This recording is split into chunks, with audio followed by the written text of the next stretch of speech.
We might as well start calling you Nostradamus here and there because you were definitely right about a couple things. And I think 2-3 weeks ago you said, this fan base is about to be split.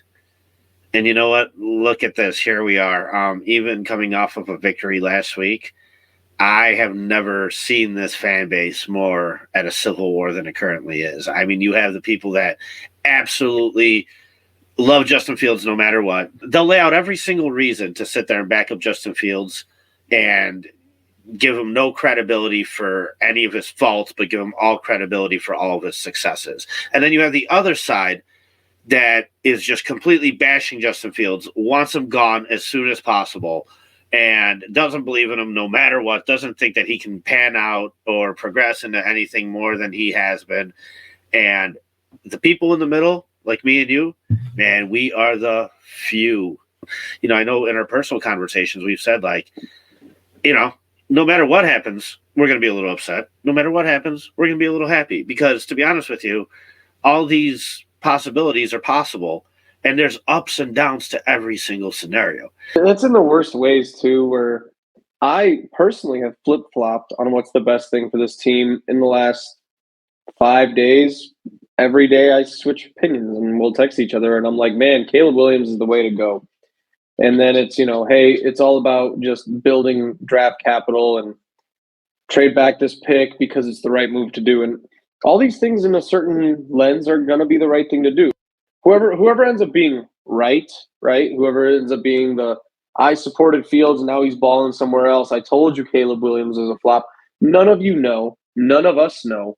No one knows. And that's why the NFL is the NFL. If you approach things from just a logical perspective, you can at least have some good discussions about what's the future and what's going to happen. But I have had a little bit of moment of clarity on Justin Fields in the sense of I texted you on Sunday and I said, I think this was just the most Justin Fields game that we've come to expect in his career. I just saw this on Twitter and I don't remember exactly who it was, so I apologize. But it was Justin Fields' aggregate of statistics was something near 15 for 27, so right around 50%, 175 passing yards, 1 touchdown, 1 pick, and then 10 carries for 50 yards, and then maybe a touchdown here and there.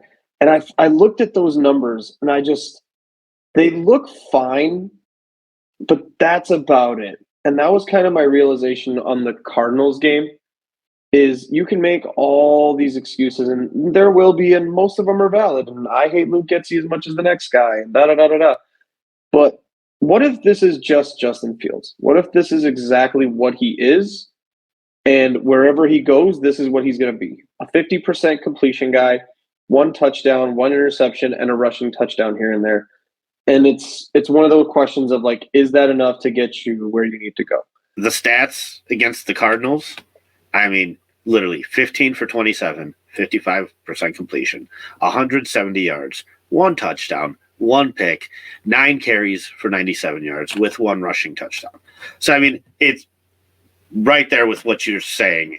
However, that's against the worst defense in the NFL as well. One of the things I found interesting was my brother-in-law, Patrick, who he's a fan of the podcast. He listens, so he'll appreciate the shout-out. He said something that was very smart. And we were talking to my father-in-law, his father, and he goes, what do you guys think of Justin Fields? And Patrick said, he goes, I think he's just a tad above you can win with. Yeah. And I was like, that's really such good. A perfect way to explain it. And that's because of the rushing element and the rushing touchdowns. That gives you kind of a little edge there. But other than that, those are very, very pedestrian, mediocre stats. I like that what Patrick says. It's not he's never going to be the reason you do win, right? He's never going to be the reason that why you won, but he's good enough to be a contributor to winning. I suppose. I don't know. Because somebody will see this and then call us out that we don't think Justin Fields is good.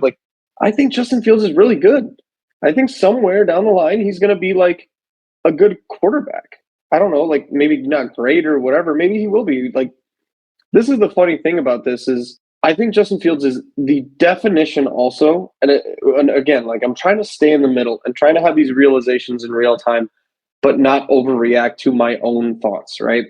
And I watch Justin Fields, and I all I see is a guy that some coach somewhere, some team for the next 5 years will not give up on. Justin Fields will have a career until he's 35 years old if he wants it on potential alone. If I could just get him to stop doing this one thing, if I could just get him to stop doing this one thing, stop taking big hits, if I could get him to just teach him how to throw over the middle, how to read that progression, how to like zip it in and teach him like there's always going to be that excuse. And I think when you talk about Justin Fields' excuses, because you since the beginning of the season have called out the accountability on the players more, and I've been a little bit more on the coaching.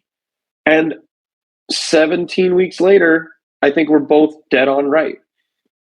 I think the coaching is very bad, and we can see it, and that's what stands out, and that's why people will give Justin Fields so many passes. But like, this isn't a week to week thing where Justin Fields makes one mistake. He makes the same mistake a lot, right? Like, it's not a game changing mistake usually, which is why you can get away with it.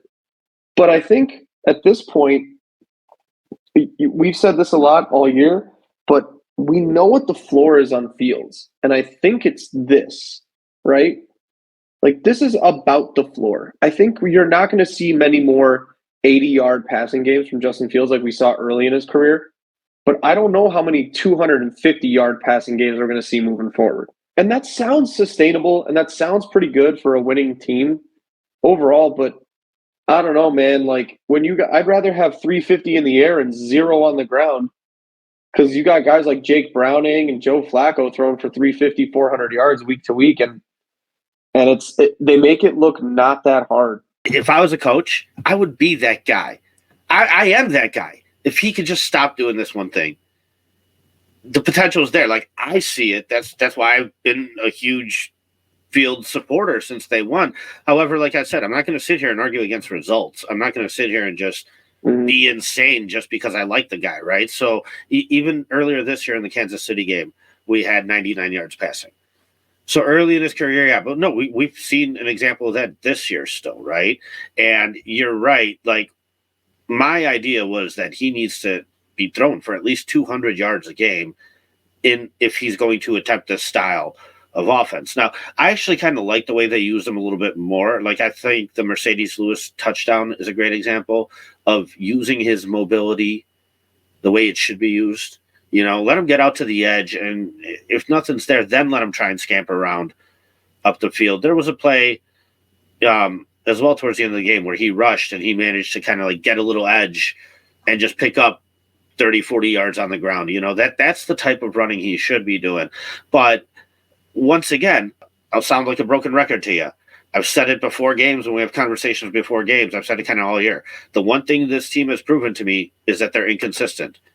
So I believe the one thing I can expect is inconsistency. So the true question is, going into next year, what reason makes you believe that all of a sudden this inconsistency is going to get fixed? Right? Because if you're going to march in there with the same quarterback, the same coaching staff, why would you not expect more of the same? Coaches are so much easier to fire and make scapegoats than players. And it's just a fact. And it's arguably true to an extent, right? Because we've seen players getting better because they're young men, right? They're 22, 23, 24 years old. Sometimes it just takes the right guy to teach you something. And then, you pick up on something new, and now you're really, really good at football. Directly to answer, I think if you go in with the same coaching staff and the same quarterback, I think you're just asking for, that'll remind me of the last Matt Nagy year, of this just like disjointed hot mess where no one communicates well and nobody knows how to be on the same page. I think if you go into next year with the same staff and just new draft picks, I expect nothing different. I don't care how good your draft picks are. I think you're a 7 or 8 win team, because I think you're going to lose 3 games that you should have won, and you're going to win 3 games that you should have lost, because that's what this team would be. It's such an unenviable job for Ryan Poles right now, because we are so confused. And it's not just we are a minimal channel with minimal guys. There's professionals who do this for a living who have really no idea what to do. I think some guys would say keep Fields, keep the picks, keep building through the draft.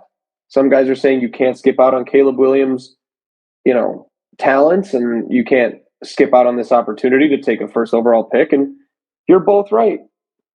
Everybody's right. And at first I thought everybody was wrong, and now I just think everybody's right, because I will be completely content with any outcome of this offseason other than running it back. One of the things Dan Orlovsky said before the season was that Fields is a bust. And at the start of the season, he said Fields is going to be an MVP. And you know what? I hate the guy, so I stopped following him. I don't know what he's saying now, but I'm sure it's gone back and forth. You're right. Even the guys that are doing this for a living don't know what they're talking about.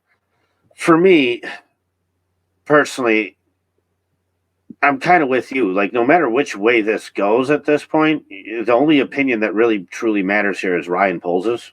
However, there are some situational details that can apply to the situation that I can kind of lean on to help me sway a little bit more from one side or the other. I think the biggest detail for me is that Fields does not need to get paid yet. We do not need to pay him big money right now. He still has a 4th year on his rookie deal.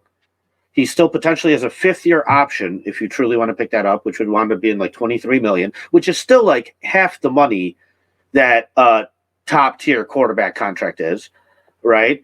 And even at that, you can still always franchise tag him after that. I mean, Kirk Cousins got franchise tagged twice, and I know at that point you're paying him top 5 money. Listen, there's still plenty of options available with the Justin Fields path financially.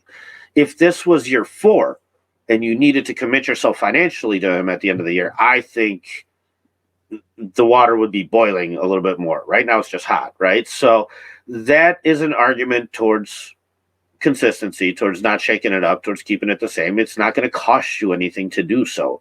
However, I do agree with you that this coaching staff is bad. Now, the counter argument that everybody has towards the coaching staff conversation is that, well, look at this defense.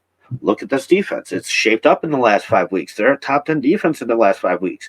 And my counter argument to that would be, well, that could be very well due to the free agent signings and the talent that's on the field that was gotten by Ryan Poles.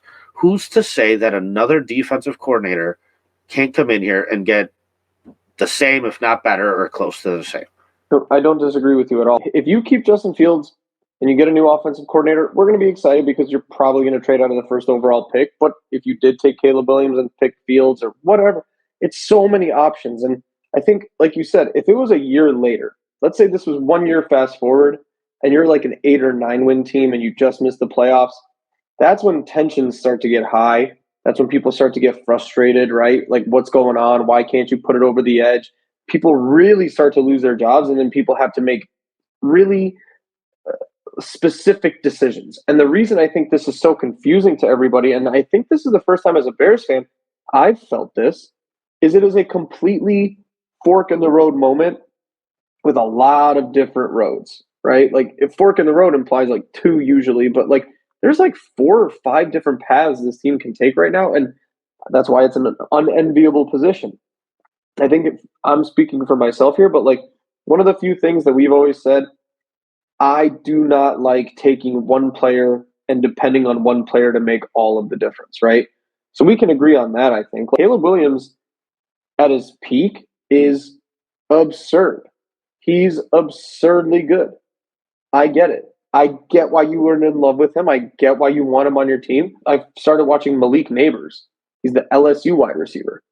And I watch him and Marvin Harrison Jr., and in my head, I just think Malik Neighbors translates to the NFL better. I'm probably going to be wrong. Most people are.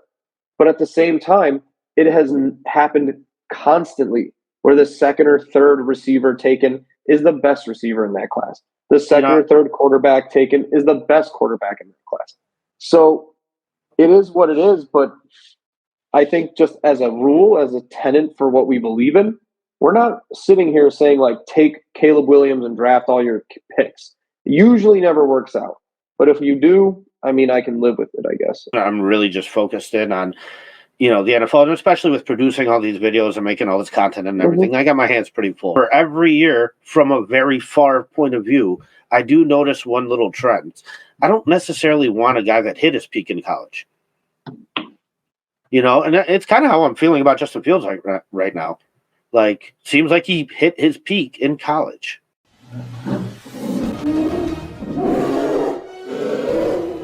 Going into the offseason last year, or going through the offseason, everybody kept bringing this up, and I would listen to interviews and podcasts, and everybody would have a guest on, and they would throw two names out there, and they would throw Jalen Hurts and Josh Allen. And hey, Justin Fields is exactly on the trajectory of Jalen Hurts and Josh Allen.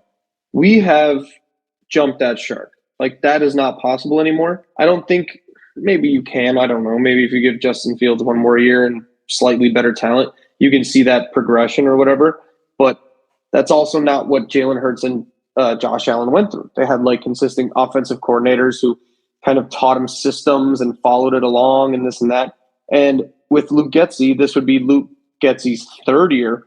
I don't have any confidence that Justin Fields either likes Luke Getsy's system, trusts it, or can execute it.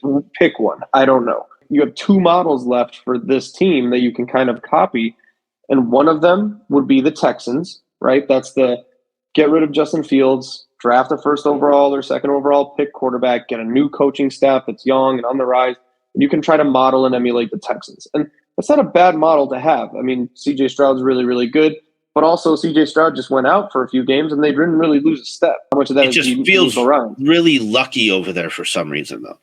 It doesn't because of the franchise history and who's running the franchise. We know how much of a joke the ownership is in Houston, and that could be very, very comparable to the Bears. I mean, it's not that far off. Hey, like the guy who signs the paychecks, as long as he's not making the decisions, like it could be profitable and it could be, positive. However, I don't like that model because it is dependent so much on luck and very, very high risk, high reward, because the Texans don't have a first round pick this year now because of what they did to get CJ Stroud and Will Anderson Jr. The Cardinals have it. My model for this team moving forward, ideally, and again, if we're standing on tenets and what we believe in and stuff, like I think that there's plenty of young guys in the NFL who work hard and who are intelligent, like Justin Fields, that can be salvaged by a good offensive mind and somebody who can just kind of unlock something. I think that's possible. And so I think the model you have to copy moving forward is Miami. So Miami Dolphins had this kind of, struggling franchise. Go back and look at Miami the last 2 years. Tua was constantly getting hurt. They were never really a playoff contender. They were always like a playoff competitor. They were trying to fight for the division. Now they're like a top dog over there. Mike McDaniel went over there, and he kind of just unlocked something in Tua. And I don't think that Justin Fields is capable of running that type of system by any means. That is a completely prediction, anticipatory play-action system, which plays to none of Justin Fields' strengths. He cannot anticipate a window like Tua Tagovailoa can at all. But in terms of like hoping to find an offensive coordinator who can kind of unlock something in Fields while keeping the defense sound and then running the hell out of the ball and surrounding him with playmakers. Because that's what Tua is. Tua is surrounded by playmakers, a solid offensive line, and an offensive coordinator who is very particular and very specific about what he wants. And watch some Hard Knocks. Mike McDaniel is goofy, he's funny and all that stuff, but man, that guy is a real coach's coach. He owns his mistakes, he calls out mistakes. There's no mincing of words or in between stuff.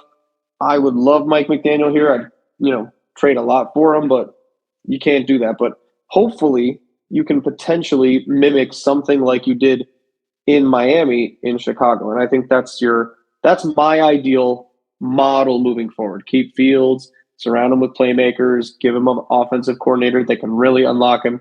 And that's my ideal situation. Would I be upset with another one? Not necessarily, but ideally in a perfect world, if you have people who know what they're doing, that's what I would like to see.